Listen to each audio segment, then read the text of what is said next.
I'm Zane Griggs, Where do you personal live? trainer. I live in Nashville, Tennessee. Oh, yeah. I've been a fitness trainer and health coach for about 27 years. I was going to say about 27. 27, yeah. I was much younger then. And I've learned a lot through a lot of trial and error and making mistakes. And that's what we're going to be sharing with you guys today is what we've learned to help you guys avoid some of them or deal with the ones you're in the middle of. Again, I'm honored to have these guys here, but I'm going to make this brief and we'll get into it because I want to pick your brains. My real name is Brad Kearns. I'm so glad and honored to be here, especially with these guys. And I'm glad to see the females in the audience because it was called Man Up.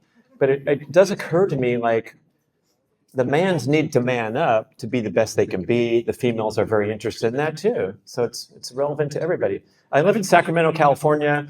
I've been working closely with Mark Sisson, so you might know us from the books that we put out as co-authors. And I also work with Palooza, the new five-toe shoe company that we started. And I'm also really enthusiastic about pursuing peak performance with passion throughout life. So way back a long time ago, I was a pro triathlete and I traveled all over the world competing on the circuit. My best, I was U.S. national champion twice and number 3 in the world. And, was this skinny endurance freak that trained all day and did all that. And now that's a lifetime ago. I barely even remember that guy. And now I'm obsessed with masters track and field. So I've turned myself into a sprinter and a high jumper. I do the 400 meters and the high jump.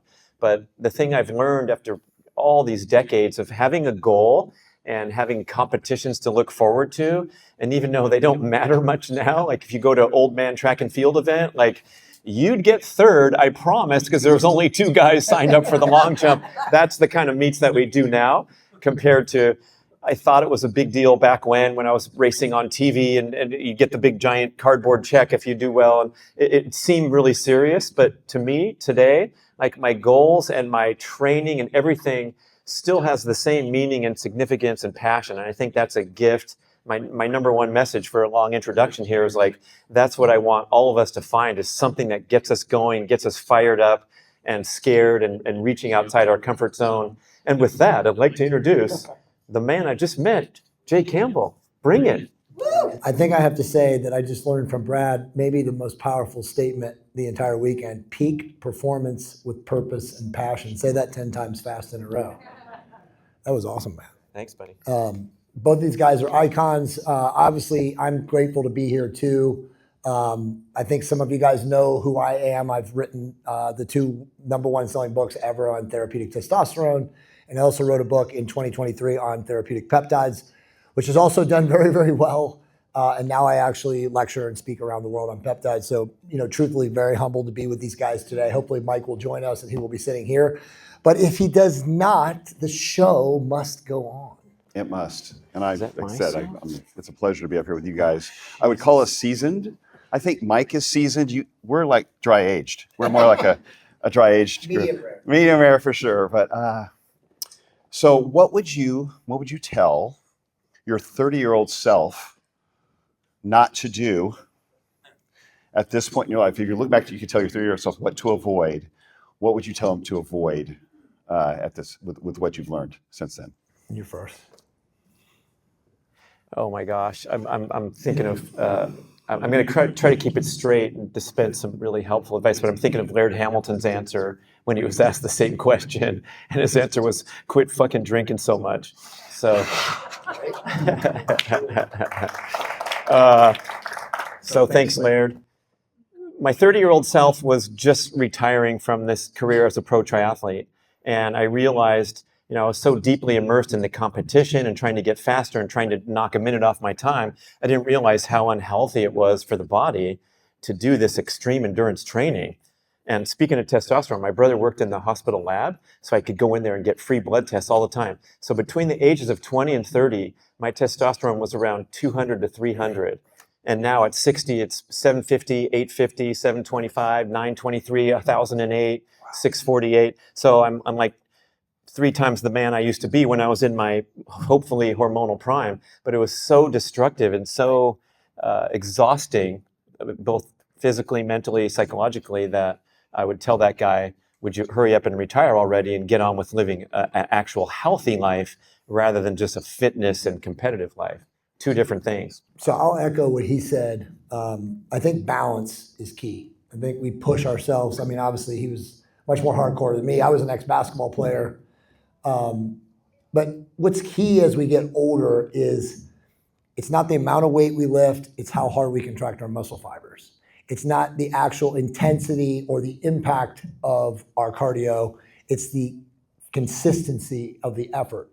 And knowing that it's something that we have to do to strengthen our heart, to strengthen our vasculature, to strengthen our brain, to strengthen everything, biological systems, and call them, endocrinological cascades in our body. These are super important. And so it's really just consistency.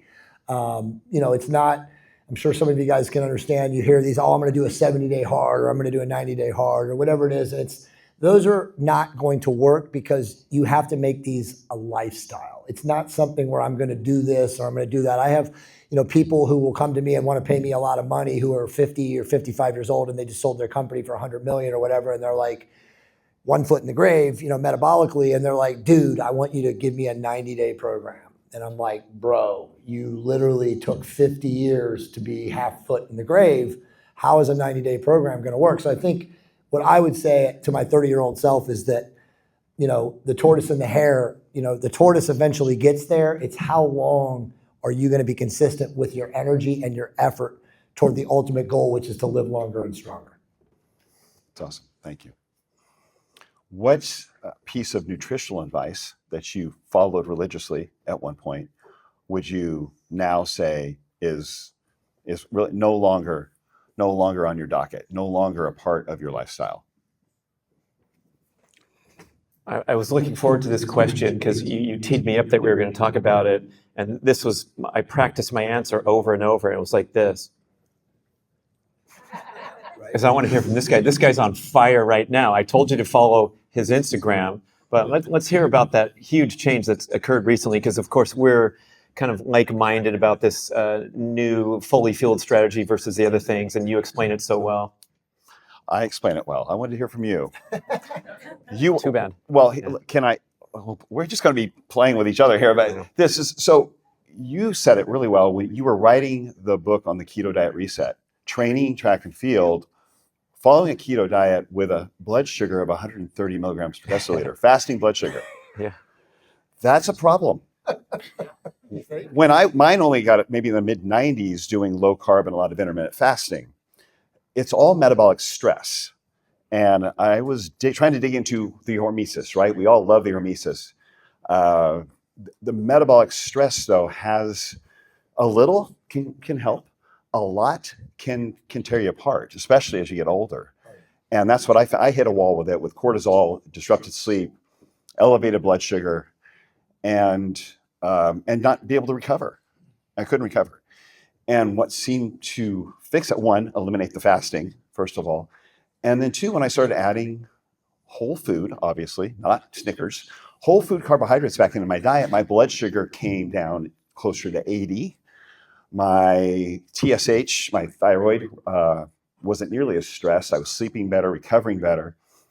I realized I'd probably get enough hormesis from my workouts and the fact that I've been married for 27 years, there's lots of hormesis, in that.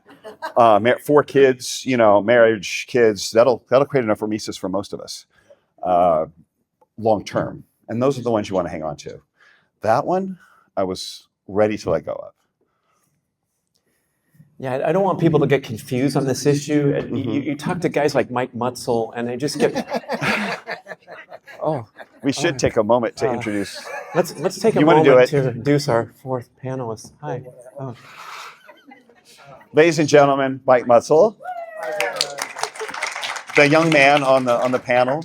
Could you take a brief moment to introduce yourself and not that they don't know who you are, but just to give a little background and context? Yeah, just quick background and context. I've been doing this work since 2006, working with clients one-on-one. I started working with a medical doctor, Gerard Guillory in Colorado. And so I've been in the dietary supplement space, worked with thousands of practitioners, managing sales territories and figuring out what really works on the clinical side when it comes to nutrition all over North America. So, and then I started interviewing those doctors in 2014, Put that on my YouTube channel, High Intensity Health. And so, got really into low carb in 2016. And like all of us, I think I'm hearing on the panel, have sort of evolved. And I'm not as much low carb and more sort of carb in context, depending upon one's body fat percentage. As Charles Poliquin used to say, you get your carbs when you deserve them. Well, you earn them, right? Earn them. So I live in Colorado. Charles and I we go way I know. back. So Right, he was an early mentor for me. Yes, of course. I have a long, funny story about that. But, yeah. Awesome. Your nutritional advice. Yeah. No, go ahead. Okay. Or either one. Yeah, no, he just went, so I'll go. So I'm in agreement with all of these guys here. I'm probably, actually, Zane, am I older than you or younger? I just turned 55, so we're not So the you same age for a few months. just beat me. Awesome. Congratulations. This guy does not look 55. You guys give this guy a round of applause. He should take his shirt off right now. But no, honestly, all of us have evolved. In 1995, I was involved with Lyle McDonald. I'm sure some of you guys know that crazy MFer. He wrote the book, The Ketogenic Diet, A Theory and Practice, and I was one of his crash test dummies. I was in a cyclical ketogenic diet for 3 years, right?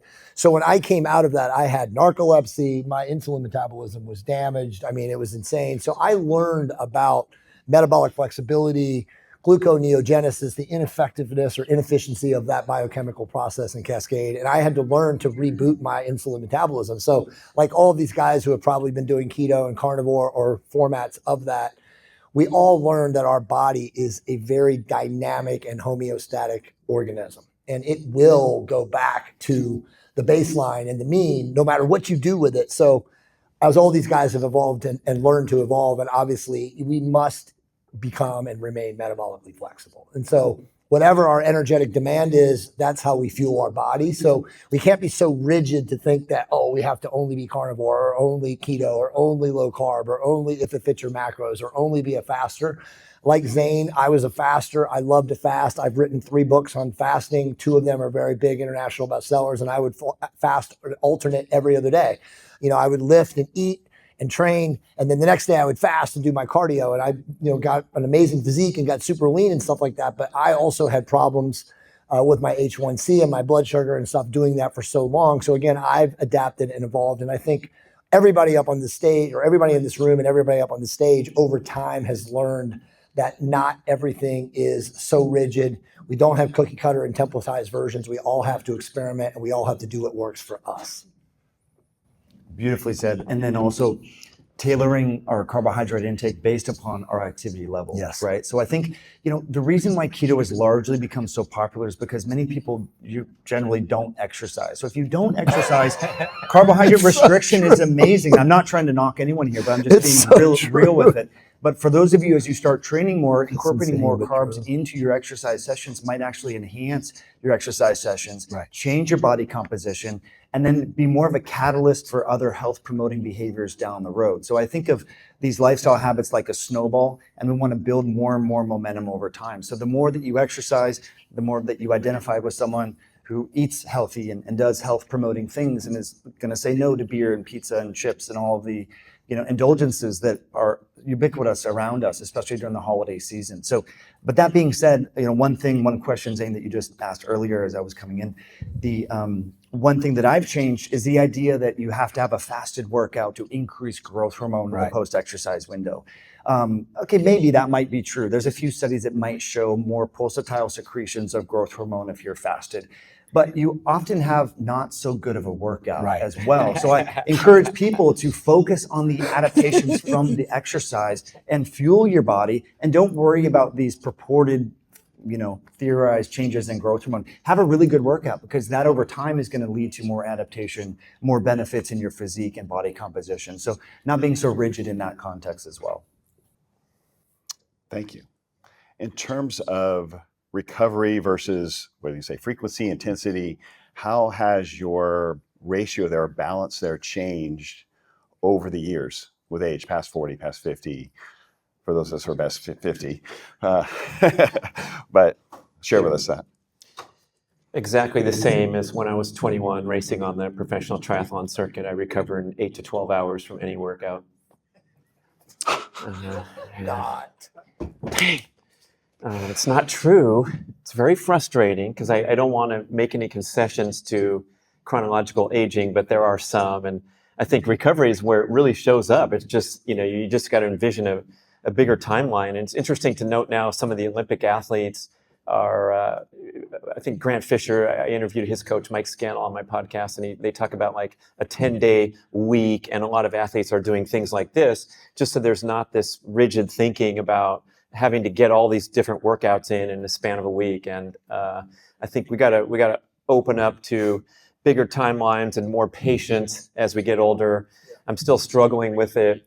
I can make fun of myself because I feel like anytime you have like an overuse injury as an athlete, which I've suffered from a lot of them when trying to be a sprinter, I might as well take a Sharpie and write an L on my forehead because I'm an idiot because I made a mistake, as evidenced by the overload causing irritation to my Achilles once again, or whatever it is. So I'm advocating for patience for all of the people, especially this one in the room. And part of that's from aging. And hopefully as we get older, we get wiser and more patient.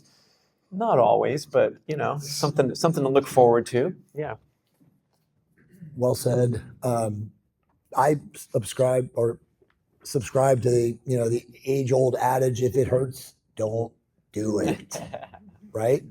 I think again, I agree with what Brad says. I mean, the older we are, and he's even 5 years older than me and Zane, the lower the impact. Right? Like I think that we can still lift, and generate maximum force production in our movements. But again, you have to just be careful, like compound movements, especially. Like, I don't think that anybody in their 50s or 60s should be heavy deadlifting or heavy squatting, right? Like, we don't have the synovial fluid in our joint capsules that we had in our 20s and our 30s.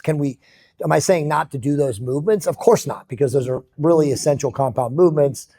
Closed chain, they do a lot of stuff for bone mineral density and strength and, all body, body composition, I guess, over time. But it's not the amount of weight that we're lifting. It's the technique. It's going to positive muscle failure. It's, again, learning how to forcibly contract fibers. You don't have to lift heavy to get a productive workout. So, I think that probably at my age now, cardio is just as important as strength training. I mean, I do not strength train more than 3 days a week now. Now, obviously, I've been strength training productively for 30 years, but I do not, by any stretch, train more than 3 days a week now. I definitely do. My wife is with me. We do cardio every single day, right? And strengthening the heart. I mean, obviously, I use therapeutic testosterone, so testosterone oxygenates the blood, which is a good thing. But at the same time, you can't be, like you said, you can't be sitting around injecting testosterone or using transcranial or whatever delivery system is, and not doing cardio, because it will elevate hemoglobin, it will elevate hematocrit. So you have to continually exchange it. So I would just say, before I give it to Mike here, that as you get older, remove ego, remove momentum from your training. It's critically important, because you will injure yourself if you continue to lift heavy and you continue to do the same stuff that you did in your 20s and 30s. Yeah, and I think, independent of age, how we sleep and our screen time use at night, I think, is really important. A recently published study just found that those who consume more screens and artificial light at night have worse sleep and more impaired circadian rhythm and more circadian rhythm dysfunction. So irrespective of age, we have to be much more mindful about screen use at night and artificial light at night. So there's a lot of young people that, I'm seeing this in my daughter. She's an elite runner. She goes to nationals and all this. And there's kids that are like injured all the time on her team. And guess what? They all have iPhones. And I don't think their parents are really mindful of this. So yes, your recovery goes down with age. We know that, right? But also for young children, I'm seeing this in real time. Poor recovery from circadian rhythm disruption, melatonin suppression, which can compromise recovery during sleep. So irrespective of your age, we need to be more mindful about light exposure at night. Good point. Why are you not wearing your blue light glasses? They're upstairs. I don't want to. I agree. I don't train more than 3 times a week either. Yeah. Anymore. Yeah. Whereas I used to just push 4. Of 5, course, we whatever. all did. Yeah. Some guys honestly can't control it, though. The ego is so powerful that they still want to do 5 days, or they want to do 3 days and then, I'm going to work weak body parts or lagging body parts on those 2 days. But there's no such thing as undertraining. I mean, it's you absolutely are going to overtrain in your 50s and 60s if you're training, in my opinion, more than 3 days a week. I agree, 100%. What lifestyle habit has now become non-negotiable for you that maybe when you're younger, you figured it was kind of optional? What would you say now is like, absolutely, this is non-negotiable to maintain the kind of health or you want to keep? Yeah, when I was younger, I coached the middle school track athletes in high jump, my favorite event. And after the meet was over, I'd run down onto the track before they cleaned up and take a few jumps with no warm up after sitting on my butt watching meet. Now it's like I ain't doing any jumps without an hour elaborate warm up, dynamic stretching, everything. And this has been a really great breakthrough for me as a lifelong athlete, where I'm not worried about the motivation, or I go out there and I've trained my whole life, so it's not an issue for me. I have many other issues, but I did this change about 8 years ago now, and it's really been amazing. And what it was I decided first thing in the morning, I would wake up and initiate this mobility, flexibility, strengthening ritual of exercises. Not too tough. Actually, it's kind of tough. I had my friend try to follow it. He was pretty fit, and he gassed out. But I do it every single day. So for me, it's not too tough. It's like my baseline. And the idea was to raise the platform from which I launched all of my formal workouts. Because again, I was getting kind of beat up, aches and pains. The sprint workout is pretty tough. You get sore after. And I'm like, what could I do to make myself a little more resilient that wouldn't interfere with my training patterns and no more than this many days a week or that? And so I spend it's about 20 minutes every day before phone. I hit the deck right away and I get into it. And it's become such a habit after 7, 8 years that I don't even think about it. I don't pat myself on the back, except for right now. It's not this big deal. And I don't have to motivate myself for it. It's just kind of like when you get up and pour the coffee or do the crossword puzzle or brush your teeth. It's launched into that category where it's now just part of my life. And I really want to share that, because if you can take 5 minutes and do something to advocate for yourself first thing in the morning. Physical exercise and movement would be great. Getting outside, getting the dog out first thing in the morning, the best motivator of all. That has really changed my life above and beyond all the recommendations I have for fitness, where a lot of friends, family, people that I associate with, they're like, well, that's fine for you, Brad, because you're an athlete. But I'm like, this is for anybody to wake up the right way every single day. Non-negotiable. So I agree 100%. I don't want to steal this guy's thunder because I know he's going to come up with something unique. But for me, it's mindfulness. Every single morning, I live in South Florida, so I'm blessed that I get sunlight or sunshine pretty much many days of the year. So the first thing that I do when I get out of bed in the morning, before I touch the phone, before I do anything, is I'm in the backyard with my dog and I'm meditating, in stillness, in introspection, prayer, gratitude, whatever you want to call it.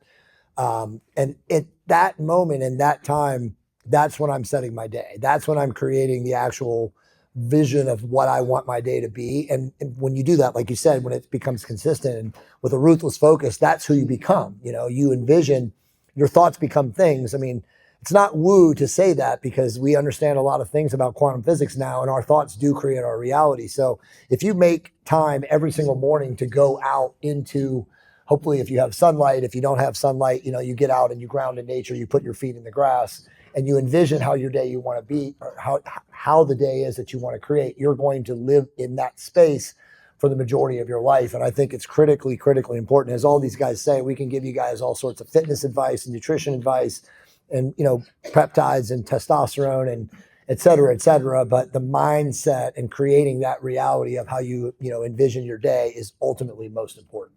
Love that. So I echo everything, or I agree with everything that's been said, but I want to share something unique. So the 3 things that I would say, friends, kefir, and sauna. So I live in the Northwest, so I'll start with sauna first. So I don't have the sun that you all have in South Florida, so I got to kind of compromise. And so going in the sauna is something that will change your life if you live north of Atlanta, Georgia, and all that. In the winter in particular. So I happen to have a wood-fired sauna, and it gets really, really hot. And so, all of us right now, we're exposed to environmental chemicals, our air, food, water, clothing, furniture, it's everywhere. And so we need to get that out. And how do we get that out of our body? Well, when we go number 2, have a good bowel movement, and also in our sweat. So exercise, going and doing hot yoga and going in the sauna is amazing. Kefir, you heard from Bill Schindler earlier today, a fermented milk beverage. Humans have been fermenting milk for a very long time, at least 49,000 years, according to his data. When you drink kefir in the winter, you just don't get sick. I know this is anecdotal, but I travel a lot, sometimes 7 flights a month or more, and I never get sick as long as I'm making my own kefir with raw milk at home. So that's something that I would really encourage you all to do. It's easy to get into, and it's really good for your immune system. The third thing is, this is a male health panel, friends. I think women are really good about creating community and connecting with like-minded individuals. As men, we're not so good about that. We rely oftentimes on our partner for the community and all that. So as I've gotten older, I've made more intentional efforts to make sure that I'm shoring up friendships and putting things on the calendar to do stuff. As guys, we got to do stuff together. We just don't sit around and talk about our feelings. We got to go to the gym. We got to go for a run, go for a hike, go in the sauna, talk about sports. So incorporating that more and being intentional about that, having that on the calendar, I think has been better for my mental health. That's awesome. I agree. Those are the 3 most awesome and most random suggestions you'll ever find at any conference. Let's repeat, everyone, please. Sauna, Friends. Kefir. kefir, and friends. What the F? It's fantastic. I tried to grow my own kefir, and what happened? Has anyone grown their own kefir here?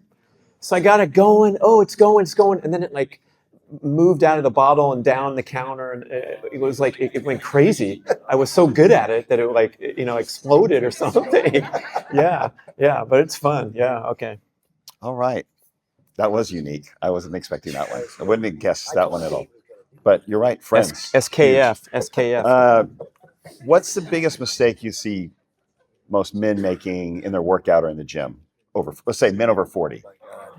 Yeah, there's a list. Not showing up. That's actually the answer. Mic drop. I mean, I'll let him go back, but I mean, you said it. I mean, how do you come to hack your health and not exercise, right? Yeah. I mean, it's seriously that important that you'd show up. I don't care what your age is. I mean, you have to do resistance training. Muscle is the greatest deterrent to the diseases of aging. It is statistically proven the more muscular and leaner you are, the longer you will live. You don't have to be a bodybuilder jacked up, but you have to be muscular to actually overcome gravity. If you don't have muscle, you will not live as long as the person who does. Love it. I would say not periodizing. I see a lot of people in the gym in general, when it comes to fitness, is doing the same things over and over. So that's what I would say. So the people that do show up, it seems like there's a lot of conditioning and habit, Mondays, bench day, Tuesdays, whatever day. So, just having more variety, I think it would benefit all of us. And so, I thought every day was chest day. Well, for most dudes, yeah.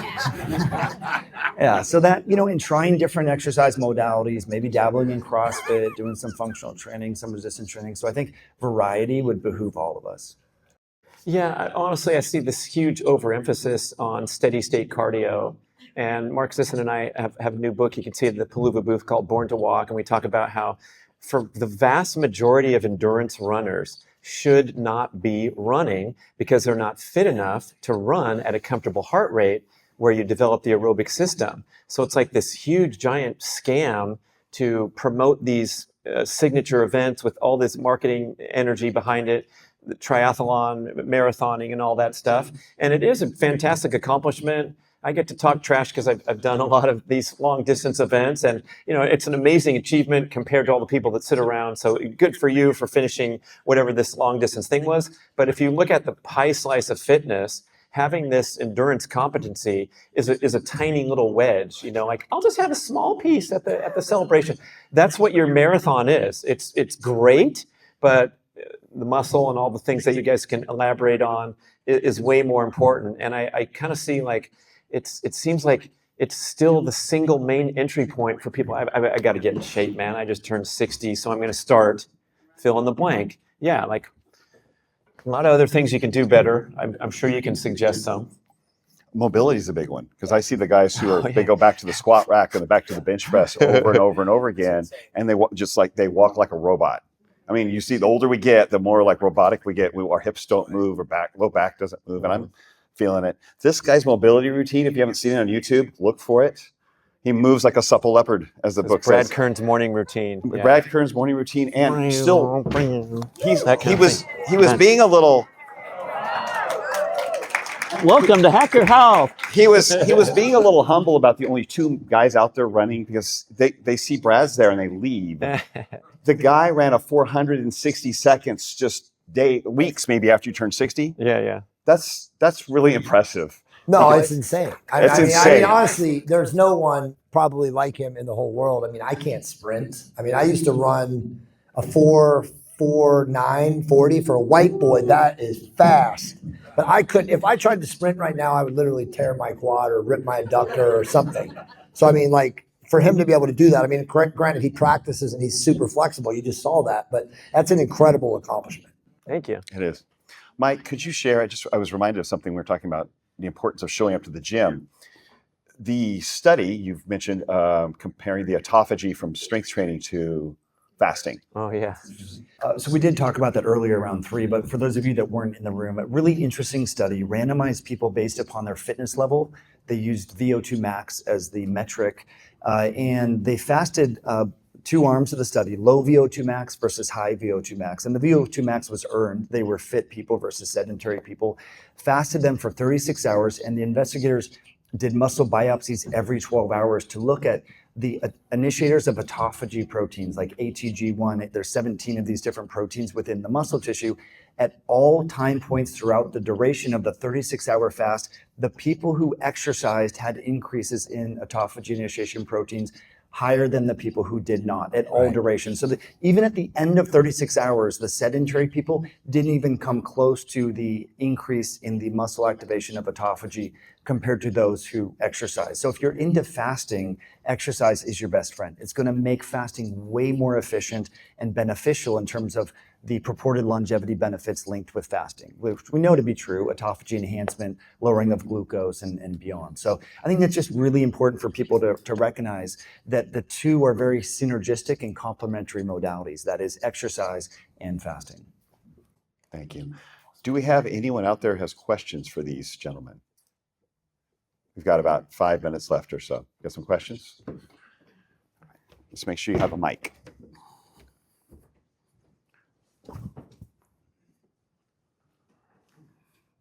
So I'm a chiropractor and I treat many people every day. Biggest issue I see with people, mostly men, huge visceral body fat, belly. Yep.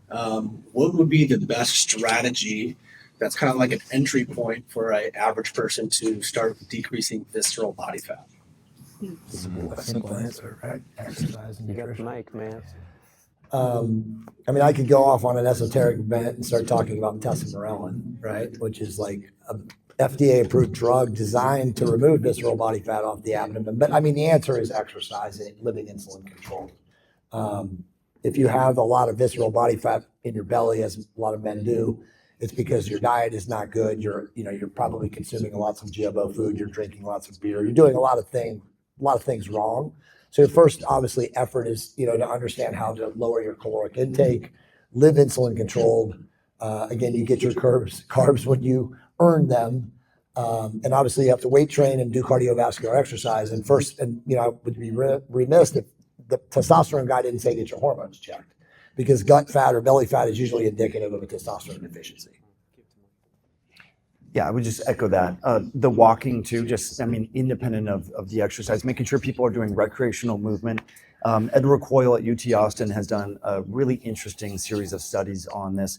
Even if people go to the gym and they do their cardio and weight training and so forth, if they have low step counts throughout the day, they generally don't oxidize fat while they're actually exercising. So getting 8 to 12,000 steps per day will just make that exercise sessions more efficient. But I think with the belly, it's often from liquid calories. Yeah. So beer, sugar, sodas generally are the culprits for that. So cutting those out of the diet, I think, is really helpful. The good news is visceral fat is more metabolically active than subcutaneous fat. So if you get your shit together, that's the first step that's going to drop off your body. That's why it's so harmful, is that metabolic activity. It secretes the inflammatory cytokines. So if you just get going in the right path, that's what we should see. GYST. What's that mean? Get your shit together. Go, Zane. No, Hal, got pass it. it off. Pass the mic. Hot potato, hot potato. Do you have the microphone? Do you have a question, sir? Or you can pass it if you don't.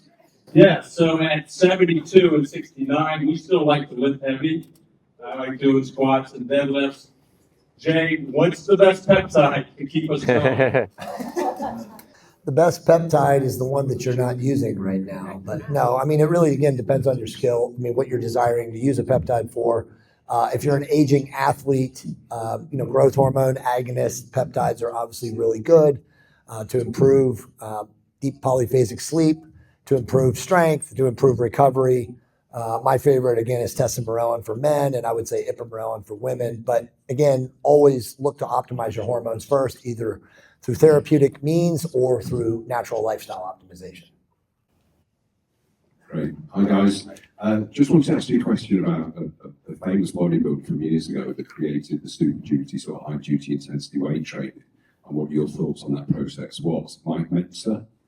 As somebody in my late 50s now, I'm close to 60 and 55, unfortunately, in the last few years, I've kind of, albeit I was aware of him, I've discovered his process more, and I've used that, which was obviously built more around one sort of set, a couple of sets per body part, but those sets to failure and then potentially beyond, but then loads of rest in between.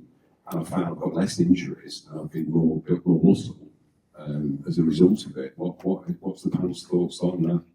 So I'm going to let Mike answer this. I actually trained with Mike Munzer's protege, Marcus Reinhardt, for 2 years. And in the 2 years that I trained heavy duty, which is essentially one set to failure, Marcus used to say one set will kill you. I had the best physique that I ever had in my life in that time. I competed and won 3 NPC shows, again, as a male physique athlete. This is in 2010 and 2011. I do not recommend that form of training, though, because it is absolutely too taxing to your central nervous system. And over time, it will deplete you. But it is highly effective at building muscle, but I don't think it's something that you can replicate over time. That's my opinion. Beautifully said.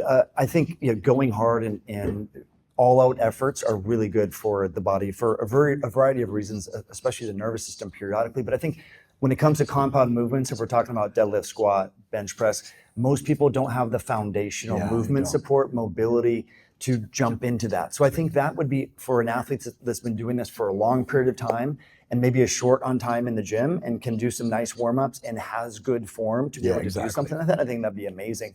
So powerlifting, I got into powerlifting in 2016, and I don't do it all the time now, but learning how to pull, learning how to deadlift and do squats and press really, I think is great. So I think trying all these modalities really helps you as a human fight gravity over time, like was just said over here. So learning how to move properly would be great before even considering something like that. Good answer. Right there. Go ahead.